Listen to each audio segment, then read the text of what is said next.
In the Bangladeshi capital, unidentified individuals set fire to a passenger train on Tuesday, resulting in the death of at least 4 people, including a woman and her young son.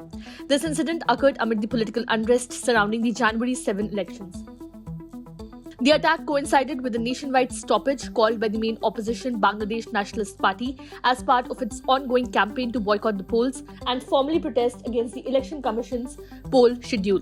The arson attack on the train marked the fifth incident in the past month, but proved to be the deadliest in terms of casualties. The perpetrator set fire to 3 compartments of the Dhaka-bound inter-district Mohanganj express early in the morning, shortly after the train departed from the airport railway station at the entry point of the capital, as reported by the police and witnesses.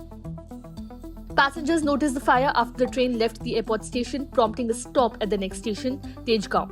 At least 4 individuals, including a woman and her child, lost their lives in the train arson during a hartal called by the BNP. Railway officials said the locomotive master halted the train at Tejgaon, where the 5 service rescuers doused the blaze and retrieved 4 bodies, while 2 of the dead remained unidentified. In the absence of the ailing former Prime Minister Khaleda Zia's Bangladesh Nationalist Party, which has boycotted the January 7 polls, Prime Minister Sheikh Hasina's ruling Awami League has positioned itself as the primary contender. The BNP had called for a no-party caretaker government to organize the voting, a demand that went unmet. The Awami League is now competing in the polls against its technical opposition in parliament, the Jatiya Party, and independent candidates, including rebels who entered the race after failing to secure the party's nomination. Despite little opposition, the Awami League has expressed its intent to encourage independent and rebel candidates to make the polls more participatory. Voters have limited alternatives to re-electing the ruling party for the 4th consecutive term since the December 2008 elections. 1 passenger was killed last week and dozens wounded as saboteurs uprooted railway tracks on the same train on the same route last week when 7 carriages derailed in Ghazipur on the outskirts of the capital. Dozens of trucks, buses and private cars have been torched since late October, while the violence killed at least 6 persons. Ms. Hasina meanwhile said they can't oust the government by killing people. Bangladesh has decided to deploy the army for 13 days starting from January 29 to maintain order in aid of civil power ahead of the January 7 general elections amidst the ongoing political unrest. While the military describes it as routine poll-time duty, the move comes amid concerns raised by the opposition Bangladesh Nationalist Party, which claims that no election under the ruling Awami League would be fair.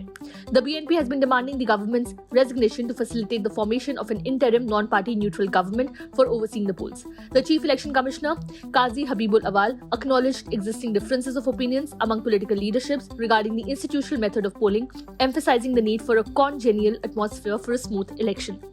Chief Election Commissioner Qazi Habibul Awal, in a veiled reference to the Bangladesh Nationalist Party and its allies, stated that his office invited all registered political parties, including those reluctant to participate in the upcoming polls, for dialogues with the Commission, but they rejected the invitation.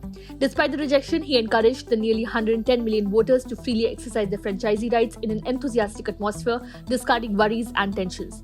The BNP had boycotted the 2014 elections but participated in the 2018 polls. However, party leaders later alleged widespread rigging and intimidation during the 2018 voting. Media reports suggest that over 10,000 opposition leaders and activists, including BNP Secretary General Mirza Fakhrul Islam Alamgir, have been arrested in a nationwide crackdown, while the BNP claims the figure is as high as 20,000. A Dhaka court recently denied a bail request from Alamgir, preventing him from guiding his party ahead of the upcoming election.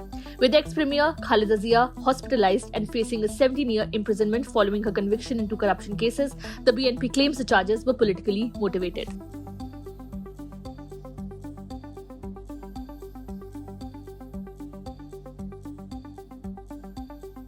Subscribe to One India channel and never miss an update.